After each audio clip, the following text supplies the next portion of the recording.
Hello दोस्तों, मैं हूं आपका दोस्त सागर और आज मैं आपको कहानी बताऊंगा 2017 में रिलीज हुई फिल्म मार्क फेल्ट की, जिसमें हमें एक ऐसे आदमी की कहानी देखने मिलेगी जिसने व्हाइट हाउस को अपने सामने झुकने पर मजबूर कर दिया था। और ये फिल्म एक सत्य घटनाओं पर आधारित फिल्म है। वीडियो शुरू करने से पहले मेरी आपसे खास रिक्वेस्ट है कि प्लीज आप मुझे थोड़ा सा सपोर्ट करें। उसके लिए आपको इस वीडियो को लाइक करना होगा और चैनल को सब्सक्राइब करना होगा। और इस तरह की मैंने कई सारी लेटेस्ट मूवीज का भी एक्सप्लेन किया है, उनका लिंक आपको डिस्क्रिप्शन में मिल जाएगा, तो प्लीज आप उन्हें भी जरूर देखें। और मुझसे बात करने के लिए आप मुझे इंस्टाग्राम पर फॉलो कर सकते हैं। मेरा आईडी है फ्रेश मोजो इंडिया। तो चलिए बिना टाइम गवाए इस सफ़र का मज़ा लेना शुरू करते हैं। फिल्म की कहानी की शुरुआत में हमें बताया जाता है कि अमेरिका और वियतनाम की लड़ाई में अमेरिका उसे हरा नहीं पा रहा था और इसी वजह से जनता प्रेसिडेंट रिचर्ड निक्सन से काफ़ी नाराज़ थी। और इसी बीच वो अमेरिका में फिर से इलेक्शन करवाकर जीतना चाहता था। और इसी के साथ फिल्म की शुरुआत होती है और फिर हमें मार्क फेल्ट नजर आता है, जो कि FBI का सेकंड लीड डायरेक्टर होता है। और वो अपने घर पर तैयार होता है और वहाँ से वो नाश्ता करता है और फिर मार्क अपने काम पर जाने निकलता है, जिसमें आज मार्क को व्हाइट हाउस बुलाया गया होता है, जिसमें इलेक्शन को 203 दिन बाकी होते हैं। और मार्क व्हाइट हाउस पहुंचता है और वहां आकर वो सबसे मिलता है, जिसमें वो लोग FBI को मोर्चे निकालने वाले लोगों के बारे में कुछ करने कहते हैं, जिसमें वो चीज़ क्राइम नहीं है ये मार्क बताता है। और फिर वहाँ वो लोग असली मुद्दा बताते हैं, जिसमें पहले के प्रेसिडेंट जॉनसन और कैनेडी भी FBI के main director J. Edgar Hoover को निकालना चाहते थे, जो कि FBI में 50 साल बिता चुके होते, जिसमें वो लोग मार्क को इस बारे में बताते हैं। असल में J. एडगर हूवर FBI का सबसे काबिल डायरेक्टर माना जाता है और उस पर कई सारी फिल्में भी बनी हैं और उसी ने कई सारे बड़े बड़े क्राइम्स को सामने लाया था। और वहाँ मार्क बताता है कि हूवर को निकालना गलती होगी, साथ ही हूवर के बारे में उससे बात करना भी गलती है, क्योंकि वो सब चीज़ें पहले मार्क को पूछ कर ही करता है, जिसमें हर जानकारी पहले मार्क देखता है और उसके साथ आगे क्या करना है ये मार्क ही हूवर को बताता है। और इस चीज़ से मार्क उन लोगों को FBI में अपनी इम्पोर्टेंस और हूवर के साथ अपने रिश्ते को समझाता है। साथ ही हूवर के पास सभी लोगों की हर इम्पोर्टेंट जानकारी है ये वो बताता है, और ये जानकारी किसी से भी वो लोग शेयर नहीं कर सकते ये मार्क बोलता है। और वहाँ FBI में उसे कितना वक्त हुआ ये पूछा जाता है, जिसमें उसे 30 साल हुए ये मार्क बताता है और वहाँ से निकलता है। कुछ दिनों के बाद FBI के हेडक्वार्टर में एक गाड़ी में मार्क अपनी ऑफिस की तरफ आगे बढ़ता है और फिर वो ऑफिस आता है, जिसमें उसे उसकी सेक्रेटरी उसके लेटर्स देती है। और फिर वहाँ ऐड आता है जिसमें इलेक्शन को अभी भी 178 डेज बाकी होते हैं, और वहाँ उसे एक नई रिपोर्ट देता है जिसमें मार्क ने शहर के काफ़ी सारे लोगों की खुफिया जानकारी निकलवाई होती है और इस बारे में ऐड बताता है। और वहाँ चार्ली नाम का और एक ऑफिसर आता है और वो बताता है कि हूवर मर चुका है, और तब सब चौंक जाते हैं। और वहाँ मार्क सबको उनका एक काम बिना गलती के खत्म करने कहता है और वहाँ से हूवर की ऑफिस की सारी जानकारी वो लोग निकाल कर जला देते हैं। कुछ देर के बाद वहाँ पर व्हाइट हाउस से ऑफिसर पैट ग्रे आते हैं और वहाँ मार्क सबसे मिलते हैं, जिसमें वो लोग अपने डायरेक्टर के लिए फ्यूनरल अरेंज करेंगे ये बताते हैं। और वहाँ पैट बताता है कि उसे J. एडगर हूवर की फाइल चाहिए, जिसमें मार्क बताता है कि उसकी कोई भी खुफिया फाइल्स वहाँ पर अवेलेबल नहीं है और वो चाहे तो चेक कर सकता है। कुछ देर के बाद मार्क आकर हुकर की सीट पर बैठता है, जिसमें वो अब FBI का डायरेक्टर बनने वाला होता है। 2 दिन के बाद हूवर का फ्यूनरल होता है और वहाँ मार्क की नज़र फ्यूनरल में बिल सुलियन नाम के एक आदमी पर होती है। और फिर फ्यूनरल के बाद सब लोग निकल रहे होते हैं और वहाँ बिल मार्क के पास आता है, जिसमें वो दोनों अकेले में बात करते हैं। असल में बिल भी पहले FBI में था। वहाँ मार्क और बिल दोनों साथ में ही काम किया करते थे और वहाँ मार्क को को डायरेक्टर की जगह मिल गई थी और वहाँ से बिल प्रेसिडेंट के साथ काम करने लगा था। और वहाँ बिल बताता है कि क्या उसे लग रहा है कि उसे डायरेक्टर की सीट मिलेगी, जिसमें वहाँ मार्क बोलता है कि उसे ये चीज़ नहीं पता। और वो बताता है कि बिल FBI में था और तब उसने मार्टिन लूथर की वाइफ को उनके अफेयर की पिक भेज दी थी और इसी वजह से वो FBI में कभी वापस नहीं आ सकता ये मार्क बताता है, जिसमें दोनों सेम ही है ऐसा बिल बोलता है। और वहाँ मार्क के वो तारीफ करता है, जिसमें वो सबसे बेस्ट है ये वो बताता है। और फिर वो बोलता है कि हूवर तो चला गया, अब उसे अपनी गंदगी साफ करनी होगी, और वो वहाँ से निकल जाता है। अगले दिन मार्क अपने ऑफिस में काम कर रहा होता है और वहीं पर उसे प्रेसिडेंट का फ़ोन आता है और वो उससे बात करते हैं, जिसमें वो लोग वहाँ से मार्क के बारे में बात करते हैं और फिर वो लोग डायरेक्टर की जगह के बारे में सोचते हैं और वहीं पर मार्क काफ़ी चौंका हुआ दिखता है। अगले दिन मार्क आकर FBI के नए टेम्पररी डायरेक्टर पैट ग्रे से मिलता है, जिसमें इस चीज़ का उसे एक्सपीरियंस है ये वो बताता है और वो पहले मिलिट्री में रह चुका था। और उसे प्रेसिडेंट ने जबरदस्ती ये जगह दी, ये पैट बताता है, जिसमें वह मार्क बोलता है कि एफबीआई अमेरिका की सबसे भरोसे वाली एजेंसी है, क्योंकि यहाँ पर बाहर का कोई भी आदमी अभी तक अंदर नहीं घुसा है और अभी भी वो आउटसाइडर है, जिसमें वो उसकी मदद करेगा और वो हमेशा एफबीआई के लिए काम कर रहा है। ये चीज उसे वो याद रखने कहता है और कुछ भी करने से पहले पैट को उसकी वो सलाह लेने कहता है और फिर वो पैट को उसकी ऑफिस दिखाता है। और फिर शाम को मार्क घर पर आता है और उसे जॉब नहीं मिलने की वजह से उसकी वाइफ ऑड्रे भी नाराज होती है, जिसमें वो मार्क की तारीफ करती है और हुवर और उसके दुश्मन हमेशा से सेम ही थे, ये वो बताती है, जिसमें इतने सालों में उन्हें इतने ट्रांसफर के बाद अभी भी उसने खुद को संभाल कर रखा है और मार्क काफी बेस्ट है, जिसमें एफबीआई उसके लायक नहीं है, ये वो बताती है, जिसमें मार्क वहां पर इस बारे में सोचता है और फिर वो बताता है कि जब एफबीआई उसके हाथों से बेहतर हाथों में होगी तब वो उसे छोड़ देगा। और फिर रात को मार्क को एक फ़ोन आता है और उसे ऑफिस में आने कहा जाता है, जिसमें डेमोक्रेटिक नेशनल कमेटी हेडक्वार्टर की एक ऑफिस में चोरी हुई होती है और वो जगह वाटरगेट होटल होती है और इसी वजह से इस चीज़ को वाटरगेट स्कैंडल भी कहा जाता है। और वह मार्क इस चीज़ के बारे में पता लगाता है, जिसमें उसे चोरी करने वाले लोगों के बारे में पता चलता है कि वो लोग 5 लोग थे और उनमें से कुछ एक्स सीआईए और तो कुछ एक्स एफबीआई वाले भी थे। और फिर अगले दिन 2 लोग आकर मार्क से मिलते हैं, जिसमें उन लोगों ने 5 लोगों को पकड़ लिया होता है, जिसमें वो लोग ऑफिसर्स और व्हाइट हाउस में काम करने वाले लोग होते हैं। और वह मार्क इस बारे में सोचता है, जिसमें वो लोग किसके लिए काम कर रहे थे ये चीज़ वो लोग नहीं बताते और ये चीज़ मार्क को भी नहीं समझती, जिसमें उसे लगता है कि सीआईए और व्हाइट हाउस दोनों अब उन लोगों की जानकारी के पीछे लगेंगे, लेकिन ये जानकारी एफबीआई से बाहर नहीं जानी चाहिए, ये वो बताता है। अगले दिन मार्क ऑफिस में आता है, जिसमें वो व्हाइट हाउस के अटॉर्नी जनरल जॉन को पैट से बात करते हुए देखता है। और फिर जॉन के जाने के बाद मार्क पैट की ऑफिस में आता है और वहाँ जॉन क्या कर रहा था ये वो पूछते हैं, जिसमें उसने काफ़ी सारी जानकारी उन लोगों को दी है, ये पैट बताता है। और वहाँ मार्क बोलता है, पैट तुम किसी के अंडर भी काम नहीं करते और ये चीज़ तुम्हें खुद से पता लगानी होगी, जिसमें तुम एफबीआई के सबसे मेन डायरेक्टर हो। और तब पैट मार्क को 48 आवर्स में वाटरगेट के केस को खत्म करने कहता है और तब मार्क वहाँ से निकल जाता है, जिसमें मार्क समझ जाता है कि इस चीज़ के लिए व्हाइट हाउस ही जिम्मेदार है, जिसमें वो लोग पैट को एफबीआई में भेजकर खुद की चला रहे हैं और वो लोग कुछ तो बड़ी गड़बड़ी कर रहे हैं और उसका शक मार्क को प्रेसिडेंट पर ही होता है। और फिर मार्क अपने ऑफिस से निकलता है और फिर वो एक रेस्टोरेंट में आता है, जिसमें वहाँ उसकी मुलाकात सैंडी स्मिथ नाम के टाइम मैगजीन के एक रिपोर्टर से होती है और वहाँ दोनों खाना ऑर्डर करते हैं और फिर वो लोग वाटरगेट के बारे में बात करते हैं, जिसमें सैंडी को लगता है कि व्हाइट हाउस में कुछ तो बड़ी गड़बड़ चल रही है और इस चीज़ के पीछे बिल का हाथ है, ये उसने सुना होता है। और वहाँ मार्क बताता है कि व्हाइट हाउस अब पैट के जरिए एफबीआई को चलाना चाहते हैं और वो क्या चाहता है ये सैंडी पूछता है, जिसमें मार्क बताता है कि व्हाइट हाउस वाटरगेट स्कैंडल को बंद करवाना चाहता है, जिससे व्हाइट हाउस का षड्यंत्र बाहर ना आ सके। और वहाँ पर मार्क ये उनसे क्यों बता रहा है ये सैंडी पूछता है, जिसमें मार्क बताता है कि उसे एफबीआई के काम में किसी की दखल नहीं चाहिए। और वहाँ सैंडी बोलता है कि वो काफ़ी खतरनाक है और इसी वजह से पूरा व्हाइट हाउस भी उससे डरता है और इसी वजह से उन्होंने उसे एफबीआई के डायरेक्टर की पोजीशन नहीं दी, ये उसे लगता है। और फिर रात को मार्क अपनी बेटी के कमरे में आकर उसकी तस्वीरें देखता है, जिसमें वो घर छोड़कर भाग चुकी होती है। और वहाँ ऑड्रे आती है और वो कहाँ था ये पूछती है, जिसमें मार्क उसे कुछ भी नहीं बताता। और वहाँ उन लोगों की बेटी जॉन के सारे फ्रेंड्स से उन लोगों ने बात की होती है, लेकिन उसके बारे में किसी को भी पता नहीं होता।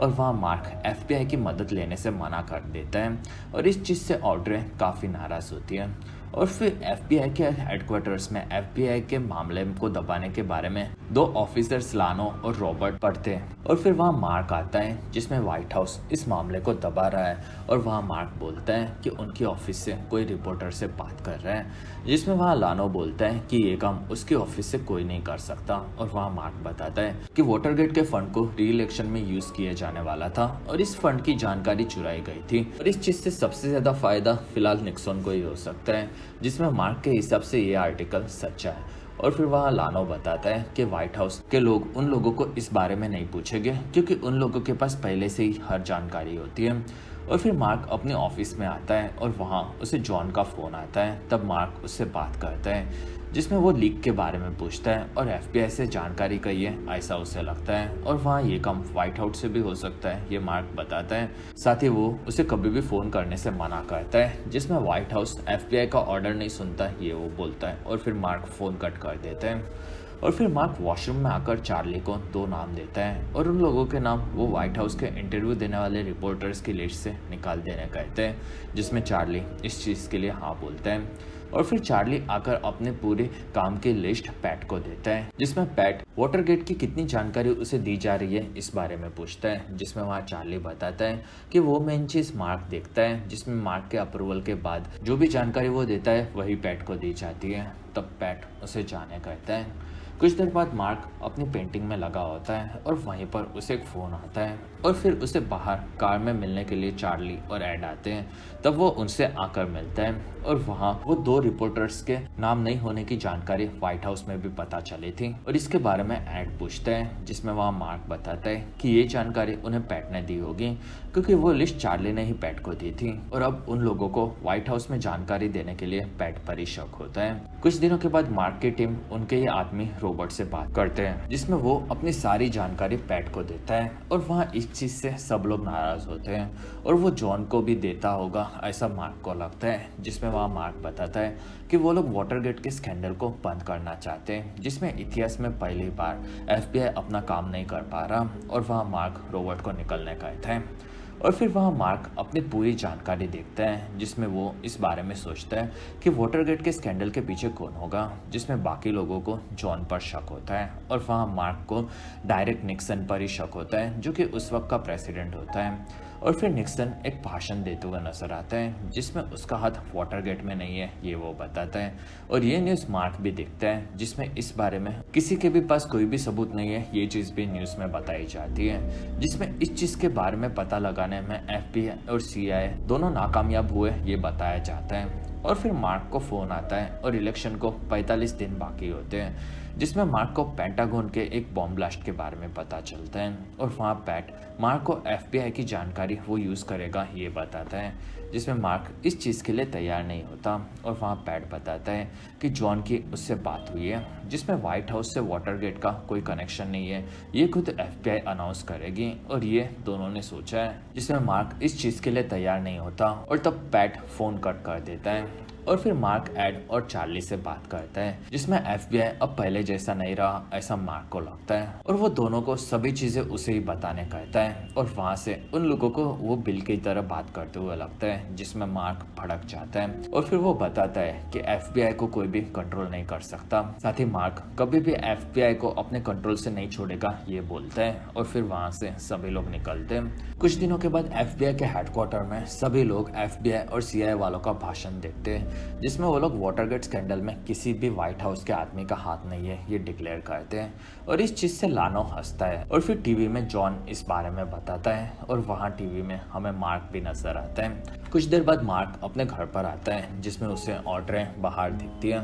तब वो उसके पास आता है जिसमें वहाँ पर ऑड्रे और मार्क अपनी जवान बेटी के गायब होने से काफ़ी ज़्यादा परेशान होते हैं, और वहाँ ऑड्रे को लगता है कि वो मर चुकी होगी जिसमें वो जॉन को पसंद नहीं करती थी ये मार्क बताता है, और वहाँ वो उससे नफरत नहीं करती थी ये ऑड्रे बोलती है, जिसमें वो उसे काफ़ी दबाया करती थी ये मार्क बोलता है, और वहाँ ऑड्रे ये चीज़ उसके भले के लिए ही करती थी ये बताती है, और तब मार्क उसे संभालता है। और फिर रॉबर्ट आकर अपने लोगों को एक आर्टिकल सुनाता है जिसमें वाटरगेट इन्वेस्टिगेशन से FBI का नाम काफ़ी खराब हुआ है ये वो बताता है, और इस चीज़ से सभी लोग दुखी होते हैं, और वहाँ मार्क आके बढ़ता है और वो बताता है कि हम सबको पता है कि वाटरगेट के पीछे किसका हाथ है, और ये चीज़ एक नई शुरुआत है जिसमें इस चीज़ से री इलेक्शन के घोटाले में साजिश की जाती है, और अब white house, attorney general, CIA सबके सब मिले हुए हैं, लेकिन उनका काम इन सभी चीज़ों को सामने लाना है, लेकिन अब ये काम बंद करने का उन्हें ऑर्डर मिला है, लेकिन वो इस सारा काम जारी रखेंगे और FBI को अब FBI भी रोक नहीं सकता, ये वो बताता है।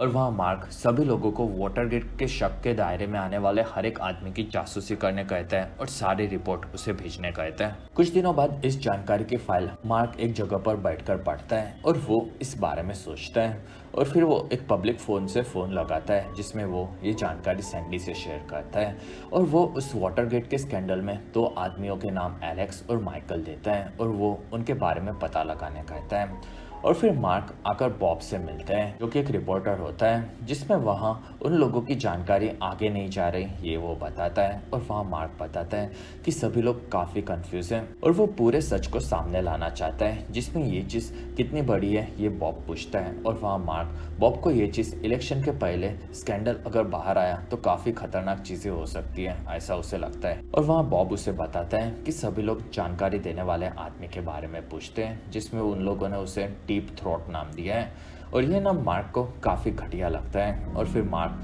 बॉब को और भी जानकारी देता है। अगले दिन ऑड्रे न्यूज़ पढ़ती है जिसमें इलेक्शन नज़दीक होता है और वहाँ पता चलता है कि वाटरगेट के चलते री इलेक्शन पर असर डालने की साजिश नेताओं ने रखी है, जिसमें इस चीज़ से माहौल काफ़ी ख़राब हो जाता है। लेकिन इस जानकारी देने वाले का नाम किसी को भी पता नहीं चलता। और फिर मार्क आकर पैट से मिलता है जिसमें वो भड़का हुआ होता है और वो बताता है कि FBI में कोई तो बड़ा जासूस है जो कि जानकारी लीक कर रहा है। और फिर वो लोग हेडक्वार्टर में आकर सबसे इस बारे में बात करते हैं, जिसमें वहाँ मार्क बताता है कि ज़्यादातर लोगों को लानो पर शक है, जिसमें लानो भड़क जाता है और वो कई रिपोर्टर्स के साथ देखा गया है, ये मार्क बताता है। लेकिन मार्क को उसके ऊपर पूरा भरोसा है, ये वो बोलता है। और वहाँ चार्ली को मार्क पर शक हो जाता है कि वो कुछ तो छुपा रहा है और वहाँ पैट जो भी गद्दार है उसे सामने आने कहता है, लेकिन वहाँ पर कोई कुछ भी नहीं बोलता। और तब वो वहाँ से निकलता है और मार्क भी उसके साथ चला जाता है। कुछ दिनों के बाद चार्ली से मिलने रॉबर्ट उसके ऑफिस में आता है,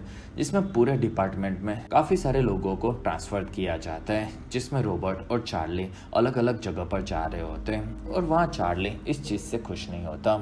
और फिर इलेक्शन का दिन आता है जिसमें रिचर्ड निक्सन फिर से जीत जाता है और इस चीज़ से मार्क काफ़ी ज़्यादा दुखी होता है और उसने क्लब में एड और चार्ली के लिए पार्टी भी रखी होती है, जिसमें दोनों उसे थैंक्स बोलते हैं। और वहाँ मार्क बोलता है कि वो अपने लोगों के लिए जो भी हो सकता है ज़रूर करता है और वो काफ़ी दुखी होता है, जिसमें चार्ली को मार्क पर फिर से शक होता है, लेकिन वो उसे कुछ भी नहीं बताता। और फिर वो लोग निक्सन को स्पीच देते हुए देखते हैं। कुछ दिनों बाद मार्क ऑफिस में आकर पैट से मिलता है, जिसमें वहाँ पैट बताता है कि अब मार्क का नाम लीक देने वालों के साथ बताया जा रहा है, जिसमें इस चीज़ से मार्क भड़क जाता है और वो ये क्यों करेगा ये पूछता है, जिसमें वहाँ पैट को ये चीज़ नहीं पता, ये वो बताता है। साथ ही पैट उसे संभल कर रहने कहता है क्योंकि उसे लगता है कि व्हाइट हाउस वाले FBI के हर एक आदमी पर अब जासूसी कर रहे हैं। और तब मार्क अपने ऑफिस में आकर पूरी ऑफिस में सभी जगह चेक करता है, लेकिन उसे वहाँ पर कुछ भी नहीं मिलता। और फिर मार्क आकर एक आदमी से मिलता है जो कि FBI, CIA और व्हाइट हाउस तीनों पर नज़र रखने का काम करता है और वो उसे पूछता है कि क्या वो सेफ है, जिसमें वो बताता है कि व्हाइट हाउस सब लोगों पर नज़र रख रहा है और वो उस लीक करने वाले को पकड़ना चाहते हैं। और फिर वो वहाँ से निकल जाता है। और फिर एक दिन पैट आकर मार्क को अपनी गाड़ी में बुलाता है और फिर वो उससे बात करता है, जिसमें पैट बताता है कि वो अब परमानेंटली FBI का डायरेक्टर बनने वाला है। साथ ही वो लोग बिल को मार्क की जगह दे रहे हैं, जिसमें मार्क कुछ नहीं बोलता। और वहाँ पैट बोलता है कि व्हाइट हाउस अब FBI को एक्सप्लेन करने जा रहा है और इस चीज़ से मार्क पैट को देखता है और वहाँ पैट उसे कुछ भी पता चले तो उसे बताने कहता है। और तब मार्क वहाँ से निकल जाता है। और फिर मार्क अपने घर पर भड़का हुआ आता है और वो एक रूम में खुद को कैद कर लेता है, जिसमें इस चीज़ से वो काफ़ी नाराज़ होता है। अगले दिन मार्क ऑफिस में आता है और वहाँ उसे बिल मिलता है, जिसमें वो उसका बैज रखने उसे कहता है, जिसमें वो अब सारी जानकारी को एक्सेस कर पाएगा ये बताता है। और तब मार्क वहाँ से निकलता है और फिर वो अपने ऑफिस में आकर उसे देखता है और वहाँ से उसे सेक्रेटरी बताती है कि मार्क के लिए एक फ़ोन आया है। तब वहाँ पर वो बात करता है और वहाँ से नीचे वो पार्किंग में आता है, जिसमें उसकी मुलाकात 2 ऑफिसर से होती है और उन लोगों को जॉन के बारे में पता चला होता है और वो छुप रही है ये वो लोग बताते हैं। साथ ही ये जानकारी मार्क को कहाँ से मिली ये चीज़ वो किसी को भी बताने से मना करते हैं और वहाँ से एक पेपर उसे देकर वो लोग निकल जाते हैं। और फिर रात को मार्क आकर सैंडी से मिलता है और वो उसे बताता है कि 1970 से लेकर काफी लंबे वक्त तक FBI के लोगों ने व्हाइट हाउस पर जासूसी की थी और उन्होंने इस चीज का गलत इस्तेमाल किया था। साथ ही उनकी यही जानकारी व्हाइट हाउस वालों ने यूज किया और उन्होंने 5 लोगों को वोटर गेट भेजा था। और तब वहाँ सैंडी चौंक जाता है और वहाँ मार्क आके बताता है कि FBI की सारी जानकारी व्हाइट हाउस ने अपने पास रखी और उन्होंने उसे अपने फायदे के हिसाब से यूज किया, जिसमें उन लोगों ने दूसरे लोगों के रखेल और उनके एक्स्ट्रा अफेयर्स की जानकारी भी लीक करके उसे अपने हिसाब से यूज किया। और ये काम कौन करता था, ये सैंडी पूछता है। तब मार्क बिल का नाम बता देता है और उसके पास सभी जानकारी है, ये वो बोलता है। और वहाँ सैंडी के हिसाब से ये चीज़ें व्हाइट हाउस पर काफ़ी बड़ा इल्ज़ाम है, जिसमें मार्क बताता है कि व्हाइट हाउस के पास ऐसी काफ़ी बड़ी बड़ी जानकारियाँ, इसी के चलते वो लोग वाटरगेट जैसे कई सारे स्कैंडल्स को अंजाम देते हैं, जिसमें इनडायरेक्टली ये इल्ज़ाम प्रेसिडेंट निक्सन पर लगता है। और फिर इलेक्शन को 3 महीने बीत जाते हैं और वहाँ से मार्क और पैट कोर्ट जा रहे होते हैं और उन लोगों को वहाँ मीडिया के इस न्यूज़ के खिलाफ पूछा जाने वाला होता है, जिसमें मार्क पैट को सच सच बताने कहता है। और फिर कोर्ट में पैट को लोगों के एक्स्ट्रा अफेयर्स की जानकारी को यूज़ किए जाने के बारे में पूछा जाता है, जिसमें ये काम उसके FBI ज्वाइन करने से पहले किया जाता था, ये वो बताता है। और वहाँ उसे वाटरगेट के बारे में पूछा जाता है, जिसमें पैट वहाँ बताता है कि वो जॉन के साथ उनकी फाइल्स को शेयर किया करता था और वो ये काम किसके कहने पर कहता था, ये पूछा जाता है, जिसमें वहाँ पर काफ़ी डरते डरते पैट प्रेसिडेंट का नाम बता देता है और तब सब लोग चौंक जाते हैं। कुछ दिनों के बाद एक वीडियो में निक्सन रिजाइन करते हुए नजर आता है, जिसमें इस चीज़ से पूरा अमेरिका हिला हुआ होता है और इस चीज़ से पूरी बाजी पलट जाती है। और फिर हमें मार्क अपने ऑफिस में काम करते हुए नजर आता है और फिर एक दिन मार्क ऑड्रे के पास आता है और उसे जॉन मिल चुकी है, ये वो बताता है। और फिर दोनों जंगल में आगे बढ़ते हैं, जिसमें जंगल में एक जगह पर उन्हें जॉन नजर आती है। तब वहाँ मार्क और ऑड्रे आते हैं और वहाँ मार्क आकर जॉन से मिलता है और वो अपने पोते को लेकर ऑड्रे से उसे मिलाने जाता है। कुछ देर बाद वो लोग पास के एक घर में होते हैं और वहाँ जॉन और ऑड्रे बात करते हैं, जिसमें वहाँ जॉन बताती है कि उसकी माँ उसे बचपन से काफ़ी ज़्यादा टॉर्चर किया करते थे, जिसमें ऑड्रे बताती है कि वो हमेशा उसके पिता के साथ खेला करती थी और इसी वजह से वो बिगड़ भी रही थी। और वहाँ ऑड्रे दुखी होती है और तब जॉन उसके पास आकर उसे संभालती है और वहीं पर वो लोग मार्क और उसके पोते को खेलते हुए देखते हैं। और फिर 3 सालों के बाद मार्क रिटायर होता है, जिसमें वो अपने सभी साथियों से मिलता है और फिर वहाँ मार्क को 31 साल कंप्लीट करने पर सम्मानित किया जाता है और इस चीज़ से वो काफ़ी खुश होता है। और फिर वो वहाँ से निकलता है, जिसमें बाहर सभी लोग मार्क के लिए तालियां बजाते हैं और वो वहाँ से आगे बढ़ता है। और फिर 4 सालों के बाद मार्क के वाटरगेट इन्वेस्टिगेशन के मुद्दे को व्हाइट हाउस के मना करने के बाद भी उसे चालू रखने के बारे में मुकदमा चलाया जाता है, जिसमें वो FBI का सबसे पावरफुल आदमी होता है। और वहाँ उसके सामने वाला वकील आगे आता है और वो पूछता है कि क्या मार्क ने सारे एजेंट्स को उनकी जानकारी निकालने के लिए व्हाइट हाउस के लोगों पर जासूसी करने कहा था। इसमें मार्क हाँ बोलता है और उसके साथ और कौन था, ये पूछा जाता है, जिसमें मार्क ने यह अकेले ही ऑर्डर दिया था, ये वो बताता है। और फिर वहाँ मार्क का वकील उसके व्हाइट हाउस में उसकी जानकारी देने के बारे में पूछता है, जिसमें वहाँ मार्क बताता है कि वो कभी भी पूरी जानकारी व्हाइट हाउस में नहीं देता था, उसके हिसाब से जितनी जानकारी उसे देना सही लगता था वो वही वहाँ पर देता था। काफी सारे लोगों को उस पर शक था कि वही डीप थ्रोट है, जिसमें ये सुनकर सभी लोग चौंक जाते हैं। और फिर वहाँ जूरी में से एक आदमी मार्क को पूछता है कि क्या वो डीप थ्रोट है, जिसमें मार्क कुछ नहीं बोलता और वो सिर्फ इस बारे में सोचता है। और इसी के साथ ये शानदार फिल्म खत्म होती है और फिर बताया जाता है कि मार्क को रूल्स तोड़ने के लिए दोषी माना गया था, लेकिन नए प्रेसिडेंट रोनाल्ड रेगन ने उसे माफ़ी दिलवा दी थी। और फिर 1984 में ऑड्रे फेल्ट अपनी मानसिक बीमारी के चलते मारी गई थी और फिर मार्क जॉन के साथ रहने लगा था, जिसमें वो भी 2008 में मारा गया था। और मरने के 3 साल पहले उसने टाइम मैगजीन के अपने इंटरव्यू में बता दिया था कि वही डीप थ्रोट है, जिसमें मार्क के काम के चलते उसे अमेरिकन हिस्ट्री का सबसे बड़ा और इम्पैक्टफुल विसल ब्लोअर माना जाता है। और इस घटना को अच्छे से समझने के लिए आप जिज्ञासियम चैनल पर वाटरगेट स्कैंडल का एक्सप्लेन वीडियो जरूर देखें। मेरे हिसाब से वो वीडियो मस्ट वॉच है और अगर आप चाहते हो तो आप मुझे वीडियो के नीचे कमेंट करो, मैं आपको उस वीडियो की लिंक प्रोवाइड करवा सकता हूँ। और इसी के साथ हमारा वीडियो भी खत्म होता है और अगर आपको हमारा वीडियो पसंद आया तो प्लीज़ लाइक करें। एम करते हैं 1000 लाइक्स। वीडियो के डिस्क्रिप्शन में आपको हमारी दूसरी मूवी सीरीज़ की भी एक्सप्लेन वीडियो देखने मिलेगी, तो प्लीज़ आप उन्हें देखना ना भूलें। और हमारी वीडियो आपको कैसी लगी और आप कौन सी दूसरी मूवी का एक्सप्लेनेशन देखना चाहते हो ये आप मुझे कमेंट सेक्शन में ज़रूर बताएं। और आप हमारे दूसरे वीडियोस भी देख सकते हो। और अगर आपको मेरा काम पसंद आया तो प्लीज़ आप मुझे इंस्टाग्राम पर फॉलो करना ना भूलें। मेरा ID है फ्रेश मोजो इंडिया।